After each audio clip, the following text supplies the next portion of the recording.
She arrived at that small holding with an old battered suitcase and a belly heavy with 8 months of pregnancy. No one was waiting for her. She had no destination, and she carried within her 2 children, whose own father didn't want to know them. The man who swore to stay by her side vanished one morning, like someone leaving to buy milk and never returning. And when Aife pushed open that creaking gate and saw the white goat penned in the enclosure, gaunt and alone, bleating for a kid that was no longer there, she understood without anyone needing to explain. Both had been abandoned by those who should have stayed, and it was in that forgotten small holding, between the wild countryside and the silence, that everything began to change. If you've ever felt life push you to a place that seemed like the end, but turned out to be exactly the beginning of everything, comment below and tell us where you're watching from. Write your town and county, because this story was made to reach people who need it. Leave a like and subscribe to the channel so you don't miss the next tales. In the rural Ireland of olden times, stories like this echoed across country lanes and bog roads. Aife was 23 years old and had that quiet way of existing that only those who learn to fend for themselves from an early age understand. She wasn't one to make a fuss, nor to ask for what the world didn't willingly offer. She had been raised by her maternal grandmother, Granny Maeve, a woman with hands calloused from work and a heart as big as the parish, where she kept her hens and sold her homemade oatcakes every Saturday market. Aife's mother died of a fever when she was still a 4-year-old girl.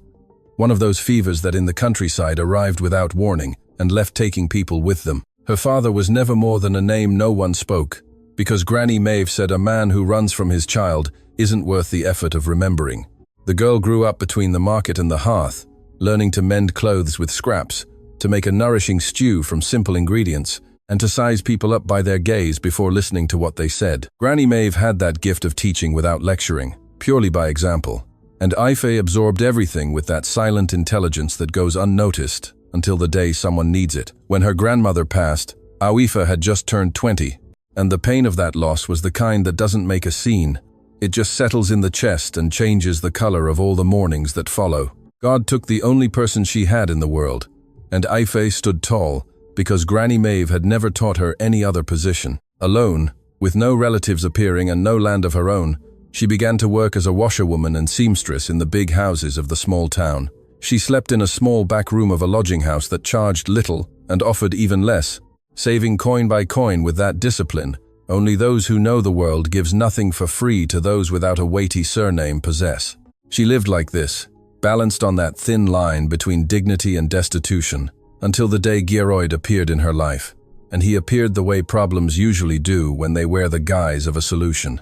Gearoid was the son of a prosperous farmer from the region, a lad with a new cap and polished boots who appeared in town every week with the air of someone who owned a piece of the world. He had an easy smile, smooth talk, and that confidence of a man who knows exactly what to say to a woman who hasn't heard kind words in far too long. Aife wasn't foolish, but she was lonely in a way that ached in her bones. And loneliness has that invisible malice of making us see water where there's only a mirage.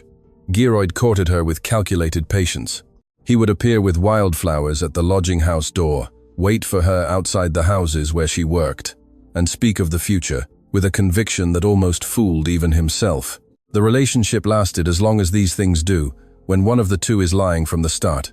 She gave herself because she believed, and she believed because she needed to believe that God hadn't taken everything without leaving anything in its place. When the pregnancy came, the village doctor examined her carefully and said it was twins. Aife felt the ground open and close at the same instant, because it was both terrifying and beautiful in a measure she couldn't separate.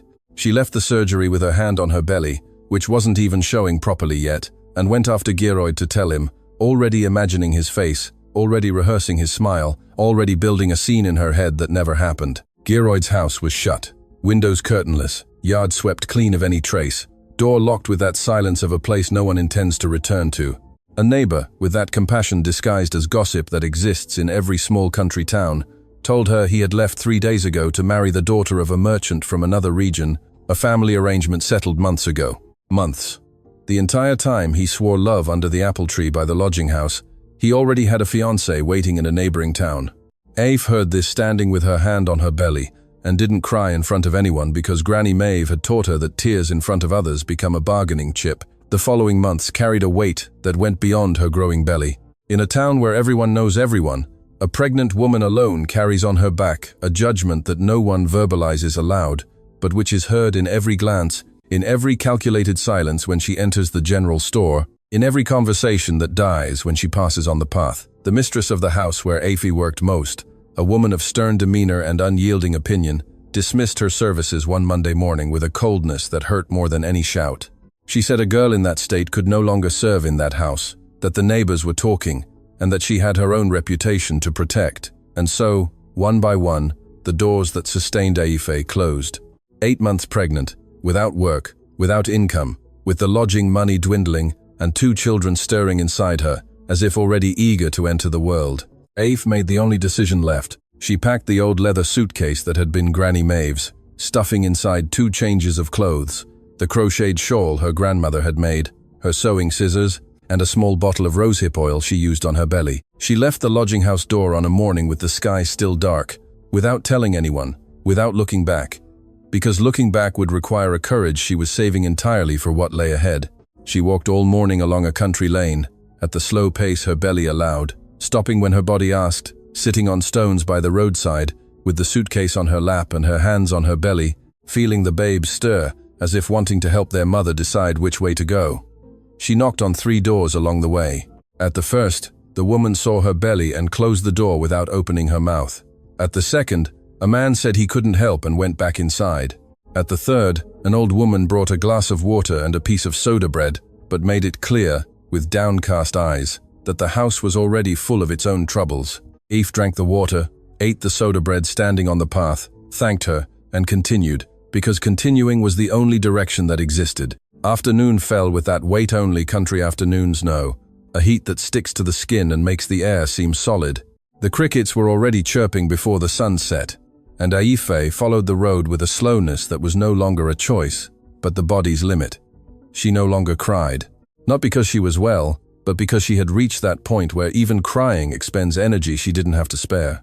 All that remained was the sound of her own steps on the earth, the rustling of the wind in the trees, and that question she pushed to the back of her head every time it tried to surface. And now, it was when the sun began to set on the horizon and paint everything in that golden hue of late afternoon that she spotted, half hidden among the trees, a roof. The road curved at that stretch, and a little way off the path, down a dirt track with old cartwheel marks, the small holding appeared. It wasn't large or grand, a house with sturdy walls, closed windows, and a covered front porch, surrounded by a beaten earthyard. It wasn't in the best condition. It was visible, but it was standing and seemed habitable, like a place someone had left recently, and which still held the warmth of having been lived in. There was an apple tree laden with fruit beside the house, a berry bush in the corner of the yard, and at the back, a wooden fenced pen, where a white goat moved restlessly, letting out bleats that cut through the evening silence. With an urgency that sounded like a plea, Aphie dropped her suitcase to the ground and stood still, looking at that goat, as if the two were recognizing something in each other that needed no explanation. The animal was gaunt, with visibly full and swollen udders, which meant she had recently given birth, and someone should have been milking her, but wasn't. She bleated, looking around, searching for something. And Aphie understood before she even thought. She was looking for her kid, a milk goat without a kid by her side. She was a mother who had lost her child or had had it taken from her. And that bleat wasn't a bleat of hunger, it was a bleat of one separated from her own young. Aphie felt her eyes sting in a way that had nothing to do with the fatigue of the road. She placed both hands on her belly, where her children stirred and looked at that animal bleating alone in a pen. And she thought that perhaps God had a strange way of bringing the abandoned together, of pushing one towards the other, so that neither would be truly alone. She entered the property slowly, found the well with water, found the house door unlocked, found rooms with simple furniture still in place. She returned to the pen, filled a bucket of water from the well, and took it to the goat, who drank with a heartbreaking eagerness. Then she went to the apple tree, picked 2 ripe fruits that fell almost on their own, sat on the house porch with her back against the wall, and ate them right there, letting the juice run down her chin without caring. Because the sweetness of that apple, after a full day on the road, had a taste that went beyond ripe fruit. It tasted of providence. That night, Aphie found an iron bed in one of the rooms with a thin straw mattress that still served. She lay down with her suitcase beside her, feeling the twins quiet for the first time that day, as if they also knew they had arrived somewhere. Through the gap in the window came a piece of sky full of stars, more stars than she had seen in town, because there was no competing light there.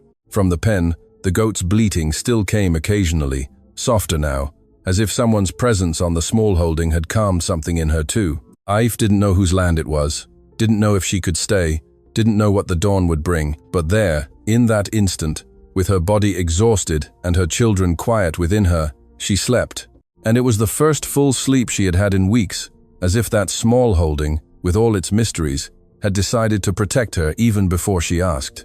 What Afa didn't yet know was that small holding held a story as heavy as her own, that the goat in the pen was the last trace of a life that had crumbled within those walls, and that the owner of that land, a man named Malachi, had not abandoned the place out of carelessness, but out of a pain he could no longer face. This she would only discover when the silence of that small holding began to reveal its secrets, one by one, like the earth reveals the seeds it has kept in the dark. The second day on the small holding began with the bleating of the goat. Awife opened her eyes before the sun, her body complaining from the restless night on the straw mattress, and the twins already awake inside her, stirring with that restlessness of those eager to exist. She lay for a moment, looking at the room's ceiling, listening to the bleating from the pen, and trying to organize in her head what she needed to do.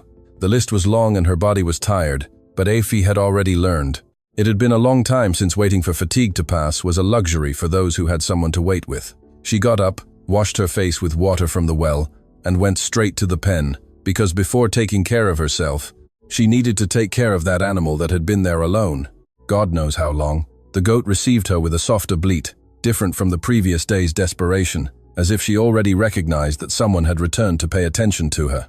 Afe filled the trough with water, pulled fresh grass from around the pen, and put it inside for the animal to eat. Then she looked at the swollen udders and understood she needed to milk, because a goat not milked at the right time suffers and falls ill. She had seen Granny Maeve do that with a neighbor's goat years ago, and she kept the gesture in her memory, as she kept everything her grandmother did, with that attention of someone who knew she would one day need it. She sat beside the animal, rested her forehead against its furry flank, and milked slowly, her hands clumsy at first, until the milk began to flow thick and warm into a tin can she found hanging on the fence. The goat remained quiet throughout the milking, with a gentleness that seemed like gratitude.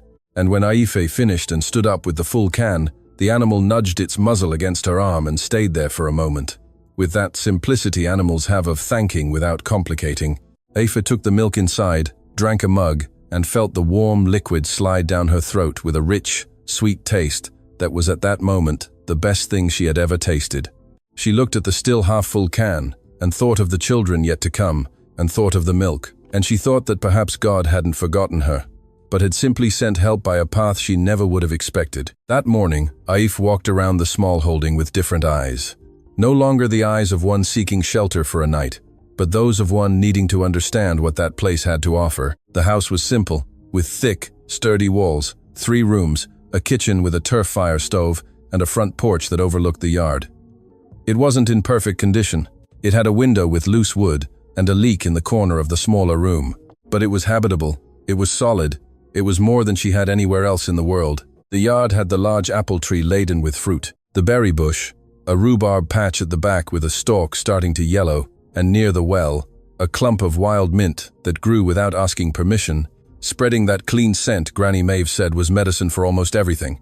There was also a small wooden shed leaning against the side of the house with a sliding door, where she found old tools, coiled rope, a ladder, and a hammock stored inside a burlap sack. But it was at the back, near the pen, that Aife stopped. There were the remains of a vegetable garden, with beds delineated by stones, overgrown with weeds, but still with its visible shape on the land, and within one of the beds, stubbornly living without any care, a chive plant and a coriander plant that had spread on their own, sprouting with that tenacity of things that refuse to die. Aife knelt there with difficulty because of her belly and ran her fingers over the coriander leaves that released a strong, living scent. There was something in those plants, surviving in a place everyone had left behind, that spoke directly to something within her. The earth hadn't given up, even when the people had. And if the earth didn't give up, she wouldn't either. On the 3rd day, the visitor arrived. Aife was trying to light the turf fire stove with some dry kindling she had gathered in the yard when she heard footsteps on the beaten earth, firm footsteps of someone who knows the ground they tread. She slowly stood up, went to the kitchen door, and saw a woman standing in the middle of the yard, looking at her with an expression that mixed surprise and an undisguised curiosity. She was a woman of about 60 years old, with a sun-weathered face, white hair held firmly in a tight bun, a straw hat on her head, and a cloth bag hanging from her arm. She had small, attentive eyes that seemed to miss no detail of what she was seeing, and a bearing of one who carries authority without needing to announce it. The woman said her name was Bridie. She lived about 2 kilometers away along the track that cut through the wild countryside, and had come because she saw smoke rising from the small holdings direction the day before, and wanted to know what was happening, because no smoke had risen from that small holding for over a year. She said this with the directness of someone who doesn't need circumlocution to ask what they want. She waited for the answer with the patience of someone who has all day. Aoife replied with the same frankness, because she had no energy to embellish anything. She said she had arrived 2 days earlier, that she was taking shelter, that she didn't know who owned the property, and that she hadn't touched anything that wasn't necessary for survival. Granny Bridie listened without interrupting. She lowered her eyes to the 8-month belly, then returned to Aoife's face and stayed like that for a moment, measuring something only she knew what it was. Then, without saying anything, she entered the kitchen, opened her bag, and took out a bundle of cornmeal, a piece of salted bacon, a jar of dark honey, and a bunch of herbs tied with string.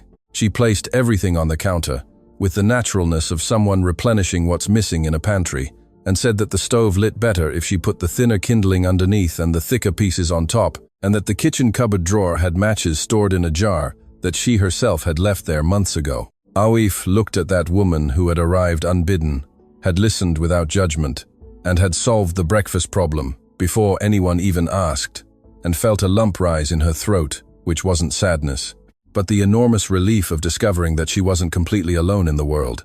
Granny Bridie stayed all morning, teaching Aoife how to light the stove properly.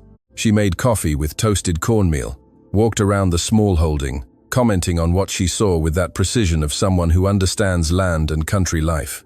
She said the well was good, that the house structure was firm, that the leak in the smaller room was easy to fix with a repositioned slate tile. She said the wild mint in the yard was holy medicine for the last months of pregnancy, that it calmed backaches and helped with sleep when the weight of the belly wouldn't allow it. She said everything with the same naturalness with which she had spoken of the stove, without any hint of favor, without any shadow of pity in her eyes, only with the practical wisdom of someone who has seen much in this world and knows that most people's suffering doesn't need advice, it needs company. It was before leaving that Granny Bridie told Aoife about the small holding, and Aoife listened with her heart tightening with each sentence. The property belonged to a man named Malachi. He had inherited it from his parents and lived there with his wife Maya for 8 years of a marriage the entire neighborhood considered blessed. The two had built that small holding together, brick by brick, bed by bed. And the white goat, which Aoife now cared for, had been a gift from Malachi to Mayer on their first wedding anniversary. Granny Bridie said Mayer called the goat Serena because she was the gentlest and calmest animal they had ever seen, and that when Serena gave birth to a kid, Mayer cared for the little goat as if it were her own child, because the real children, the ones they so desperately wanted, didn't come. Aoife already felt the weight of what was coming before Granny Bridie finished. Mayer finally became pregnant after years of trying, and the joy in that house was as immense as only those who have waited long can measure. But the birth went wrong. It went wrong in a way that even the experience of Granny Bridie, who had been the local midwife for decades, couldn't reverse. Mayer died in that very house, in the back room, and the child did not survive. Malachi was shattered in a way that went beyond normal grief. He was like men who have built their entire lives around one person and suddenly find themselves in a house where every corner reminds them of what is no more. Malachi's brother came for him 2 weeks later and took him to the city. Malachi went without resistance, like one who no longer has any will of his own to offer. Before leaving, he asked a neighbor to take care of what remained on the small holding. The neighbor sold the hens, sold Serena's kid, because it had commercial value and was easy to transport. But the mother goat remained because she had a hoof infection that prevented her from walking properly, and the neighbor promised to come back for her later. He never did. Serena remained penned in the enclosure, surviving on grass that grew between the fence gaps and rainwater that collected in the trough, with her udder engorged with milk that no one milked and bleating for a kid that had been taken forever. Granny Bridie occasionally passed by to throw water and grass over the fence, but age and distance allowed no more than that. She had done what she could and prayed that God would send someone. Aoife listened to everything sitting on the porch bench, with her hands on her belly and her eyes stinging. She thought of that goat who had lost her kid and carried milk with no one to give it to. She thought of herself, pregnant with two, about to become a mother, without a drop of certainty about tomorrow, and she thought that there was a meeting there that neither of them had planned, neither she nor the animal, but which bore the mark of those things that seem accidental, and are not. Granny Bridie, as if reading her thoughts, said before leaving that Malachi hadn't appeared for over a year, that he paid the land rates by post, but had never set foot on the small holding again, and that, for now, Aoife was safer there than anywhere else. She said this and walked down the track with the calm steps of one who knows every stone on the path, leaving behind her the scent of herbs and the feeling that something had been sown in that conversation. The days that followed were filled with work. Aoife didn't know how to stay still, and her body, though heavy with 8 months, obeyed her will to work with a resilience that surprised even her. She cleaned the house room by room, not because it was in a state of complete abandonment, but because it had that dust of a closed-up place that needs a living hand to awaken. She washed the floors, opened the windows for the wind to enter, fixed the loose wood with nails she found in a tin can in the corner of the kitchen. She repositioned the slate tile that caused the leak with the help of an old ladder leaning against the back, climbing with the care her belly demanded and descending with the relief of having solved a problem with her own hands. The kitchen received special attention because it was there that the small holding's life revolved, and the turf fire stove, following Granny Bridie's instructions, began to light on the first try every morning. Granny Bridie returned 2 days later, as if by appointment, though they had arranged nothing. She brought beans, a piece of cured cheese wrapped in cloth, and a mint, cutting in a clod of earth. She said mint was the first thing you planted in a new garden, because it took easily, kept insects away, and made a tea that solved half of the body's ailments. They planted the cutting together beside the coriander and chive plants Aoife had cleared in the previous days, and Granny Bridie approved with a nod the work that had been done on the house. It was during these visits, between the garden work and the wild mint tea they drank sitting on the porch, that Aoife gradually told her story. Not all at once, not with drama, but the way true things come out when a person can no longer carry them alone. And Granny Bridie listened with that silence, that is the opposite of emptiness. A silence full of presence, of attention, of a wisdom that knows that most of the world's pain doesn't need an opinion, it needs a witness. The routine began to take shape, as everything we repeat with intention does. Aoife woke with the first light, milked Serena, made coffee, tended the garden. She worked in the house. The goat had become a constant companion, following Aoife around the yard when she was loose, nudging her belly with a persistence that was a mix of tenderness and instinct. Serena's milk was rich and good, and Aoife learned from Granny Bridie to make a fresh cheese that lasted 2 days, and which, along with the cornmeal and fruits from the yard, formed the sustenance of those days. The garden began to respond to the care with a generosity that seemed to want to make up for lost time, and life on that small holding organized itself with the patience that good things demand. Slowly, without promise, but with firmness. It was in the second week that Aoife first heard the sound of a drover's pack on the road. A drover passed along the lane with 6 pack horses laden with goods, journeying between the country towns, as men of that profession did, carrying merchandise from one place to another, along paths only they knew. The man stopped at the entrance to the small holding and asked permission to give his animals water from the well. Aoife saw him from the yard and went to the front. He was a man in his mid-30s, perhaps more, with broad shoulders, a face weathered by sun and road, large, calloused hands of someone who spends his life holding ropes and harnesses. He had a quiet way that wasn't rudeness. It was just the manner of someone accustomed to living more with animals than with people. He said his name was Connell, and that he passed through that stretch every 2 or 3 weeks, carrying cargo for the towns in the region. Aoife gave permission for the pack horses to drink and stayed nearby while the animals rested. Connell looked around with that discreet attention of someone who assesses a place by what it reveals and not by what it appears to be. He saw the well-tended garden, the house with open windows, the goat grazing peacefully in the yard. He looked at Aoife with her 8-month belly and asked nothing that wasn't about the water and the road. And in that silent respect of not invading what didn't belong to him, there was something Aoife registered without knowing how to name it. Before leaving, he asked if she needed anything from town. Aoife said she didn't, and he nodded and continued with his pack. And the pack horse's hooves disappeared in the dust of the road until silence returned. Granny Bridie, who learned of the visit the next morning, as she learned of everything that happened within a 20 kilometers radius, said she knew Connell. He was a widower. His wife had died some years ago of a lingering illness that slowly took her. And since then, he had lived on the road, passing from town to town, without putting down roots anywhere, sleeping in drovers' inns, and waking before the sun to continue his journey. Granny Bridie said this with the tone of one merely informing, with no hidden intentions behind her words. But Aif noticed in the old midwife's eyes a discreet spark of one paying attention to what God was arranging without anyone asking. But it was in that same conversation that Granny Bridie brought another piece of news, and this came with a different weight. There was a landowner in the region named Tiernan, a man of means and influence, owner of a general store and lands that bordered Malachi's small holding. Granny Bridie said Tiernan had been eyeing that property for years, that he had made purchase offers at least twice, and that Malachi had refused both without explanation. She said Tiernan was not a man who accepted refusal quietly, and that since news of a woman living on the small holding had started circulating in town, he had been asking questions about the situation, about who Aif was, about what right she had to be there. Granny Bridie told everything in the low, firm voice of one who isn't spreading gossip, but giving a warning, and she finished by saying that Aif should be careful, because a man with money and ruthless ambition was the most dangerous combination in the countryside. Aif listened and took it in. She had other, more immediate urgencies. The twins were growing heavier by the day, back pains were constant, and Granny Bridie, who examined her belly with the experienced hands of one who had brought over 100 children into the world, said the time was coming, that it could be a matter of weeks or less. Aif's body seemed to agree because everything became slower, heavier, more difficult, but she didn't stop, because stopping was a luxury, and because the work of her hands was the only remedy she knew for the fear that grew within her, in the same proportion as her belly grew. The fear of giving birth alone, the fear of not being able to cope with two, the fear of losing that roof even before she had something to call her own. Connell returned to pass by the small holding 2 weeks later, as he had said he would. This time he brought, unasked, a small sack of salt, a roll of twine, and a packet of pumpkin seeds, which he said he had gotten at a general store and had no use for on the road.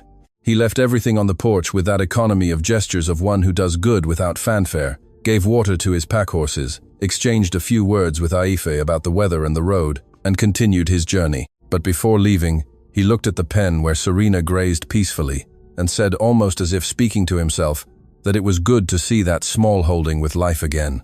And he left without waiting for an answer. Because men of that sort don't wait, they just say and go. Aif stood on the porch watching the pack move away and felt, without wanting to feel, without being prepared to feel, that something about that quiet man with large hands left a presence on the small holding that lasted longer than his visit. She shook the thought away like dusting off clothes and returned to the garden, because she had no time or space in her life to hold on to that kind of feeling. Not now, no. With 2 children on the way and a roof that wasn't hers. But the thought remained there quietly. In a corner she pretended not to know, waiting for the right moment to return.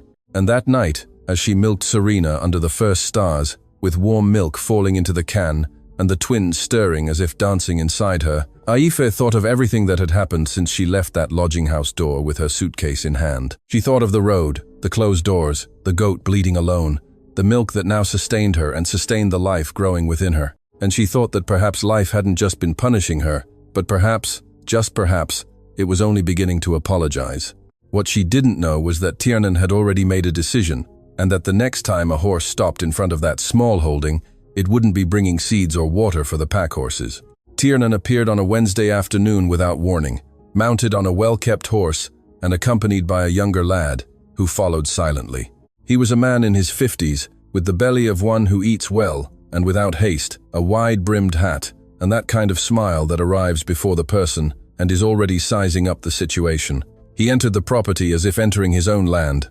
He dismounted with the calm of one who is certain the world works the way he wants it to, and walked to the porch, where Aif was sitting mending one of the clothes she had brought in her suitcase.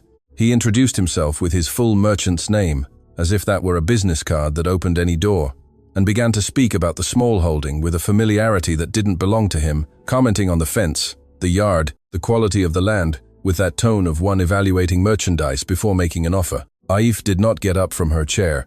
She continued sewing with a firm needle, and her eyes on the fabric, listening to every word with that attention Granny Maeve had taught her, the attention of one who doesn't need to look to see. Tiernan spoke about the small holding for a few minutes, praised the work she had done in the yard and the house, and then got to the point with the subtlety of a herd of cattle passing through a narrow gate. He said that Malachi was thinking of selling the property, that negotiations were underway, and that when the sale was finalized, she would naturally need to vacate the place. He said this with a smile intended to appear gentle, but which had that cold calculation behind it, and waited for her reaction like someone throwing a stone in a river and watching the ripples. Afe finished the stitch she was making, cut the thread with her sewing scissors, folded the cloth on her lap, and looked up at him for the first time. She asked if Maliki had told him that personally. The question was simple, but it carried a weight Tiernan didn't expect, because it was the question of one who knows how to separate truth from maneuver. The man hesitated for a second, just a second, but Afe saw it. He said they had spoken recently, that things were moving in that direction. Aif replied that when Maliki came personally to tell her that, the conversation would continue. Until then, there was nothing more to discuss. Tiernan's smile lasted a moment longer than it should have, one of those smiles that lingers on the face after it has lost its reason, and then it vanished. He looked at her with different eyes, recalculating something inwardly, and said she was a woman of opinion. He said it as if it were a defect. He mounted his horse and left with the lad behind him, and Aif remained on the porch with her mending on her lap and her heart beating faster than she let show on her face. That same night, as she milked Serena by the light of a paraffin lamp she had found in the pantry, Aif felt true fear for the first time. Not the fear of the road, which was the fear of having nowhere to go. This was different. It was the fear of having found a place and someone wanting to take it away. It was the fear of one who has begun to put down roots and feels the earth tremble beneath them. Serena, as if sensing something, nudged her body against Aif's arm and stayed there with that gentle presence, which was her way of saying she was with her.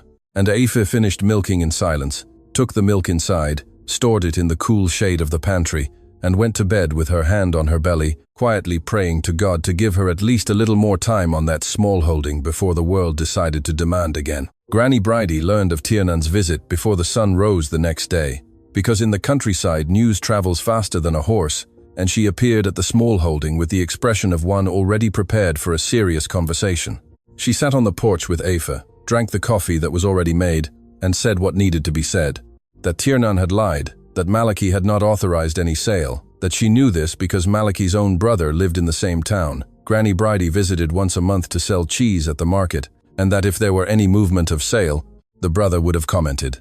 Tiernan was pressing on his own, betting that a pregnant and solitary woman wouldn't have the courage to resist. Granny Bridie said this with a contained indignation that was more powerful than any shout, and then said she would send word to Maliki's brother so he would know what Tiernan was doing. The following weeks were filled with a tension that ran beneath the surface like hidden river water.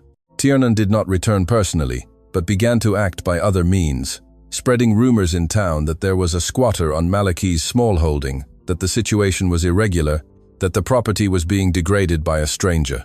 The rumors reached Aif through Granny Bridie's visits, who relayed them with concern and, at the same time, with a cold anger of one who knows the game and won't tolerate it being played against the vulnerable. One morning, Aif found the entrance gate to the small holding scratched with some knife mark, small but deliberate, the kind of thing that doesn't happen by accident. She looked at that mark and felt her stomach clench, because she knew it was a message, and a message of that type doesn't come alone. Connell appeared that same week, at his usual time, with his pack horses and the calm step of one who has no fixed schedule with the world. Aif saw him arrive from the garden where she was working and felt, before any thought, a relief that came from deep within her chest, as if the presence of that man brought with it a security she hadn't asked for, but needed more than she would admit. Connell gave water to his pack horses, sat on the porch bench that Aif had cleaned and restored, and accepted the coffee she prepared, without him asking.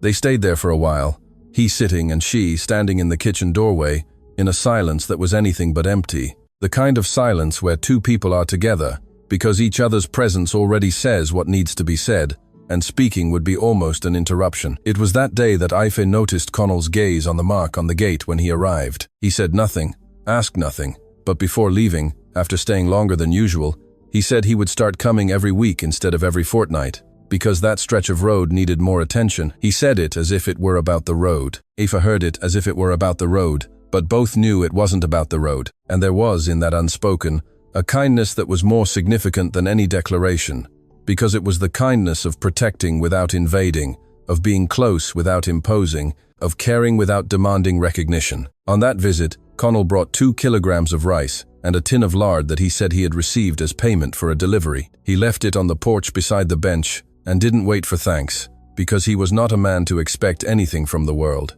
But when he left and the packhorse's hooves disappeared around the bend in the road, Aife held the tin of lard in her hands and felt a warmth in her chest that she knew, that she had felt before, and that the other time had been a lie. But this time was different. It was different because Connell promised nothing, swore nothing, embellished nothing with words he didn't intend to keep. He simply appeared, did what he could, and left. And in that simplicity there was a truth that Aife, after everything Geroyd had done to her, recognized as the rarest and most valuable thing that existed. If you're rooting for Aife to protect everything she's built, leave a like now and share this story with anyone who also believes that starting over is possible. The days shortened, and Awif's body grew heavier in a way that changed every gesture, every step, every breath. Granny Bridie now came almost every day, examining her belly with firm hands and an ear pressed against it, and said that both were well positioned, that the time was coming, that it could be any day. Aife felt this in her body before hearing it from the midwife, because there was a new urgency in the twins' movements, a restlessness that seemed like haste. She continued working because she didn't know how else to live, but she went slower, stopped more often, breathed deeply, leaning against the kitchen wall, with her hands on her back, which ached in a constant, dull way. Granny Bridie prepared the back room with clean linens, boiled water stored in pots, and a herbal tea she said was for the hour.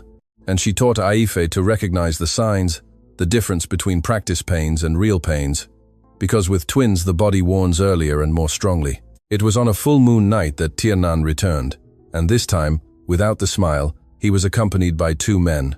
Knife didn't know and stopped in the yard with a different, harder, more determined posture of one who had grown tired of negotiating and came to deliver an ultimatum. He said with a voice that no longer tried to be cordial that there were legal proceedings underway to contest the occupation of the property, that Aife had 1 week to leave voluntarily before the authorities resolved it for her. It was a lie. Aife was almost certain it was a lie, but a lie told with authority in the middle of the night by a man accompanied by 2 strangers has a weight that truth takes time to balance. She felt the twins move forcefully within her, as if they sensed the threat through her blood, and placed her hand on her belly in a gesture that was protection and prayer at the same time. Before she could answer, footsteps came from the country track. Granny Bridie entered the yard with her bag on her arm and stopped when she saw the men.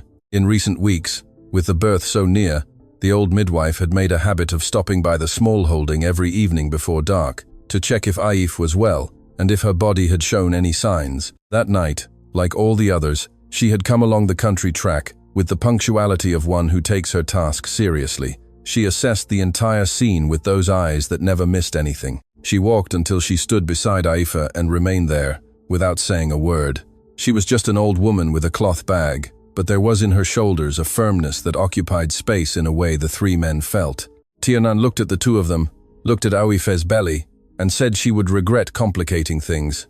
He turned his back and left with the 2 men, and the sound of the horses mingled with the night silence until it disappeared. Granny Bridie held Aife's arm and led her inside.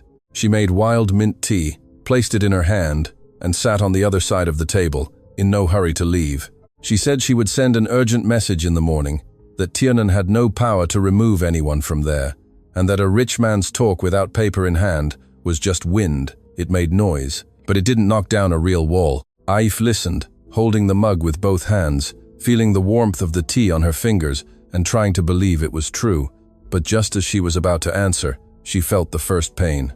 It wasn't the backache she already knew, nor the discomfort that had accompanied her for weeks. It was different, lower, deeper, more insistent.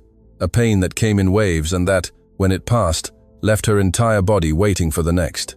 Aife closed her eyes, took a deep breath, and told Granny Bridie that it might be good for her to stay close. The old midwife looked at her belly, and said she already knew that even before entering the small holding that night, as if God had sent her to come at exactly the right time, as he always did when one paid attention. Night settled over the small holding as the pains grew stronger and closer.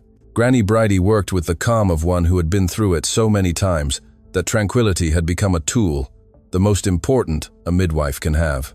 She prepared everything in the back room, heated water on the stove, organized the cloths and herbs, and told Aife, in a voice that was firm and gentle at the same time, to to breathe deeply when the pain came, to release the air slowly when it passed, that her body knew what to do, even when her head doubted. Aifa clutched the edge of the cot with her hands and went through the pain.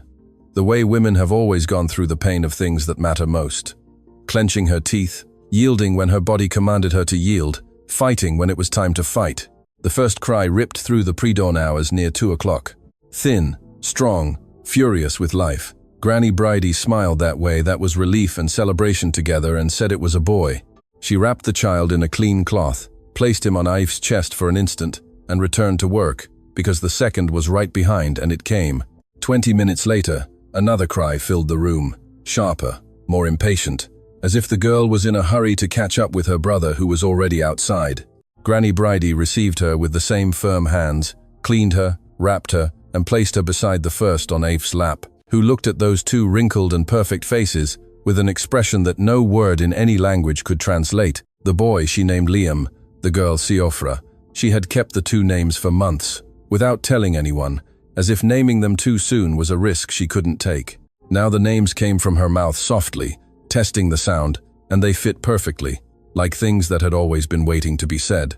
Granny Bridie left the room to give them the silence that moment demanded, and went to tend to the stove. And Aifa stayed there with her two children on her chest, listening to their breathing, feeling their weight, crying for the first time in months, not from sadness, not from fear, but from that cry that comes when the body finally understands that the hardest part is over and that what came was good. But the hardest part had not passed. Morning brought with it a reality Aifa had not foreseen. The twins nursed, but her milk was not enough for two. Liam, who was larger and stronger, nursed with vigor, but Siofra remained restless, crying with that weak hunger cry, which is the most distressing sound a mother can hear. Aifa tried everything she knew and everything Granny Bridie taught her. Different positions, massage compresses, stimulating teas, but her body, exhausted from childbirth and months of deprivation, simply couldn't keep up with feeding two mouths. Siofra cried, and each cry was a knife in Aif's chest, because there was no greater powerlessness in the world than having a hungry child and being unable to satisfy that hunger. It was Granny Bridie who said what had been there all along, waiting to be seen. She looked at Aif with those eyes that carried decades of wisdom, and said that the answer was in the pen, that Serena had plenty of milk, rich and strong milk, and that milk goats had fed children since the world began, that she herself had been raised on goat's milk because her mother hadn't had enough, and that animal wasn't there by chance. She was there because God knew before anyone else that that milk would be needed. Aif looked out the room's window, saw Serena in the pen with her full udder, and understood in that instant, with a clarity that cut through her chest, that the goat who had lost her kid and the woman who didn't have enough milk for her own had been placed on the same small holding for a reason greater than any accident. She slowly got up, still sore from childbirth, went to the pen with the milking can, and sat beside Serena. The goat remained quiet, gentle as always, and the milk flowed thick and warm. Aif took it inside. Granny Bridie carefully warmed it and gave it to Siofra in a small mug, improvised with a cloth over the mouth for the milk to drip slowly. The girl drank with a pure urgency, and when she finished and fell asleep with that peace of one who finally has a full belly, Aif rested her head against the wall and cried again, but this time it was gratitude. It was a gratitude so great it couldn't be contained in her chest and needed to escape through her eyes. Serena, the goat who had been abandoned without her kid, began to feed the children life had given Aifa. Twice a day, morning and night, Aifa milked carefully, and Serena's milk was what kept Siofra strong and alive, while Aifa's body slowly recovered. There was a beauty in it that went beyond what words could describe. A mother who lost her young giving milk to the children of another mother who had no one. Granny Bridie used to say it was providence, that God wastes nothing, neither pain, nor milk, nor loneliness, and that everything that seems lost is merely kept for whoever will need it later. The first days with the twins were an exhaustion Aifa didn't know existed, a fatigue that went beyond the body and entered the soul, but which came mixed with a joy she also didn't know existed, because no one teaches you the extent of love you feel for a child until the child arrives. Granny Bridie appeared every morning, helping, teaching, checking that all three were well. And it was on the third day after childbirth, as Aif was nursing Liam on the porch while Siofra slept inside a basket Granny Bridie had brought, that the sound of hooves on the road made her heart race. But it wasn't Tiernan, it was Connell. He came alone, without his pack, mounted on a borrowed horse, with a haste that didn't match his calm manner on all other days. He dismounted before stopping properly, tied the animal to the post, and walked to the porch with long strides. He stopped when he saw Aife with the baby in her arms and stood there, with an expression on his face he clearly hadn't planned to show. Granny Bridie had sent him a message the day before. Aif didn't know, hadn't asked, and looked at the old midwife inside the house with a look that was both question and answer. Connell stood still, looking at Liam in Aif's arms. Then he looked inside the house, where Siofra slept in the basket, and something in his face changed in a way that was irreversible. It was the expression of a man who carried an old loss and who, suddenly, without warning, stood before something that seemed to fill the exact shape of that void. He said nothing for a time that lasted longer than any words. Then he asked with a hoarse voice of one controlling something big within his chest if she needed anything. Aif said she needed firewood cut, and he went to cut firewood as if it were the most important task he had ever received in his life. What neither of them knew that morning was that Tiernan had already taken the next step, and that what was coming next would demand a courage from all of them that they hadn't yet been forced to show. Connell didn't leave that day. He cut firewood until the sun set and stacked it all under the back roof, with that meticulousness of one who organizes the world through the work of his hands. And when he finished, he sat on the porch with sweat running down his face and accepted the coffee Aif brought without him asking. They stayed there in the late afternoon silence, he with his mug in hand and she with Siofra on her lap, listening to the crickets begin and Serena chewing grass in the pen. They didn't talk about Tiernan, didn't talk about the future, didn't talk about anything that weighed more than that moment could bear. And when night came, Connell said he would sleep in the back shed, if she allowed it, because the road back was long and his pack horses were resting in town. Aif allowed it, without argument, because to argue would be to pretend she didn't want him to stay, and she was already tired of carrying unnecessary weight. The next morning, Aif woke to the smell of ready coffee coming from the kitchen. She slowly got up, her body still sore from childbirth, and the night broken by the alternating cries of the twins, and found Connell in the kitchen with the stove lit, water boiling, and the mug already placed on the table, as if he had done it his entire life. He didn't say good morning with words, he said it with the gesture. And there was in that simplicity an intimacy that had arrived without asking permission, and that seemed truer than any vow Aif had ever heard. Liam cried in the room, and Connell made a move to go see him. He stopped mid-step, as if realizing that might cross a line, and he looked at Aif, waiting. She nodded, and he went and returned with the boy in his arms, with an awkward and careful manner that was both funny and beautiful to watch. The way a man too big, holding something too small and treating it as if it were the most important thing in the world. Granny Bridie arrived that morning and found the scene with no surprise on her face, as if she already knew she would find exactly that. She sat on the porch, drank the coffee. Connell served with the same naturalness with which he served it on the road, and then called Aif for a conversation in the yard, out of his hearing. She said she had sent word to Malachi's brother about Tiernan's overtures, and that the answer had arrived through an acquaintance who had passed by the day before. Malachi's brother was alarmed. He said Malachi had not authorized any sale, and that Tiernan was acting on his own. But he also said that Malachi was in a difficult situation, living in a lodging house room in the city, his health poor, and with no desire to return to the small holding where he had lost everything. Granny Bridie told this in the low voice of one carrying heavy information and knowing she needs to deliver it carefully. And she finished by saying that someone needed to go to Malachi before Tiernan went first, and got what he wanted from the fragility of a broken man. Connell heard everything when Granny Bridie repeated it to him on the porch with Aif by his side and the twins sleeping in the room. He remained silent for a while, with his elbows on his knees and his eyes on the yard's earth, and then said he knew the city where Malachi was. He passed through there with his pack at least once a month. He knew the lodging houses, he knew the routes. He said he could go. He said it with the same voice with which he said he would cut firewood or give water to the pack horses, without wait, without drama, as if going to fetch a stranger in a distant city to resolve the fate of a woman he had no obligation to protect was simply the right thing to do. And it was. Aif looked at him and felt something settle within her chest with the solidity of things that are true, like a house foundation that doesn't tremble when the wind blows. Connell left the next morning, before sunrise, with the borrowed horse and the quiet determination of one who doesn't need to announce what he's going to do. Aif watched him leave the yard from the kitchen window with Siofra in her arms, and stood there for a while after he disappeared around the bend in the road, feeling his absence with an intensity that frightened her, because it was proof that that man had occupied a space within her that she didn't even know was empty. Granny Bridie, who stayed on the small holding during Connell's absence, sleeping in the hammock in the parlor and caring for the twins with the competence of one who had made it her vocation, said one night, as the two drank wild mint tea on the porch, that Connell was a rare man, that a man who cares without asking for anything in return is the type God makes few of, because the mold is difficult and the material is precious. Aoife listened and didn't reply, but smiled in the dark in a way Granny Bridie saw, even without light. The days of waiting were long. In a way, only those who have waited for something that can change everything understand. Aoife cared for the twins, milked Serena, tended the garden, made cheese with the leftover milk, and tried not to think too much about what might happen if Connell didn't find Malachy, or if Malachy didn't want to come, or if Tiernan acted before anyone else. Liam and Siofra grew with that astonishing speed of the first days, gaining weight, gaining strength, filling the small holding with the sounds only newborns make, that mixture of crying, sighing, and silence that changes the air of any place.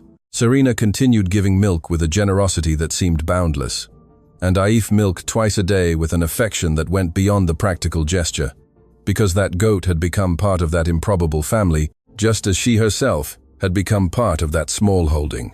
Tiernan appeared on the 5th day, mid-morning, and this time he came alone. He brought no smile, no direct threat. He brought something worse. He brought a paper. He stopped in the yard, dismounted, and showed Aoife a sheet he claimed was an eviction order issued by the town authorities, with a 3-day deadline for her to leave with everything she had inside.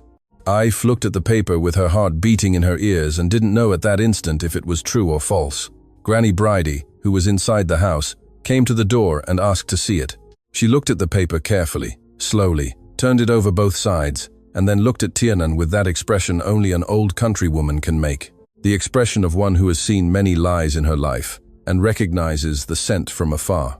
She said that paper had no seal, no judge's signature, and no validity whatsoever, and that if Tiernan wanted to remove anyone from there, he would need much more than a sheet written by himself at the general store counter. Tiernan turned red, not from shame, but from anger. The anger of one unaccustomed to encountering resistance where he expected to find fear. He said they were making a mistake, that he had means they couldn't imagine, that it wouldn't end like this. Granny Bridie replied that he should do what he thought he must, but that as long as she was alive in that region, no one would remove a mother with 2 newborns from a house out of greed for land. She said it in a voice that didn't tremble once, and with a look that made Tiernan avert his own. The man mounted his horse and rode off without looking back, carrying the useless paper and the certainty that those 2 women would not yield easily. Aoife felt her legs go weak when the horse disappeared down the road. Granny Bridie held her arm and told her to stay strong. That help was on the way, and that God hadn't brought her all this way just to let her fall. Now, Connell returned on the 7th day, and he did not return alone. Aoife was milking Serena in the pen when she heard the sound of 2 horses at the small holding's entrance. She slowly stood up, with the can of milk in her hand, and her heart rising to her throat, and saw Connell dismounting beside a man she had never seen. He was a man in his 40s, thinner than he should have been, with stooped shoulders and deep-set eyes, of one who had slept little for too long. His face was marked not by the sun, but by something from within. That kind of weariness that is not of the body, but of the soul. Aoife knew who he was before any introduction, because there was in that man's gaze, when he stopped at the entrance to the yard and looked at the house, at the garden, at the cultivated land, a pain so visible, it was like reading a letter written in large print. Malachy was back at the small holding he had abandoned, and what he found there was not what he expected. It wasn't the walls holding Maier's memory covered in dust and silence. It was open windows, swept floors, a lit stove, the smell of coffee and wild mint in the air. It was a living garden, where before there had been weeds. It was baby clothes drying on the line. It was a white goat grazing peacefully in the pen, the same goat he thought had died long ago. Malachy walked through the small holding slowly, with his hands in his pockets and his eyes wet, looking at every corner like one re-encountering a loved face that had changed, but was still recognizable beneath the changes.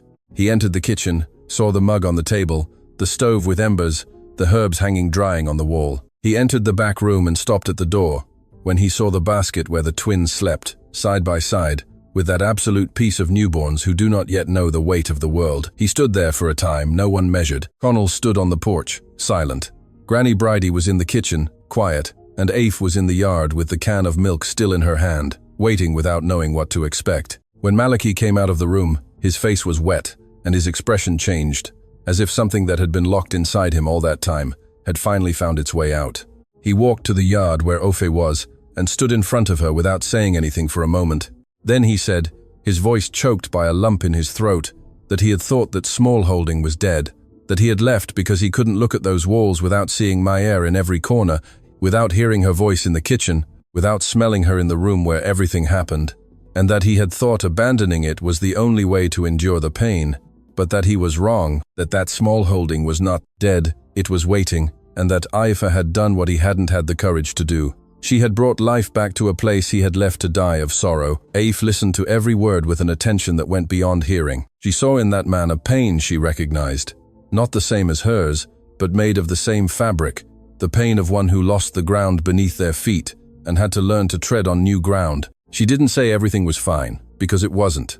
And simplifying others' pain is a disrespect disguised as kindness. She simply said that the smallholding was his, and that she had known that from the first day. Maliki looked at her belly, which was no longer a belly, but 2 children sleeping inside the house. He looked at Serena in the pen and said that the smallholding was his on paper, but that what was there at that moment was hers, that he had come to resolve 2 things. The first, Tiernan, and the second was to ensure that Aife never again had to fear losing that roof. Maliki went to town the next day. Connell went along because it wasn't time for anyone to go alone.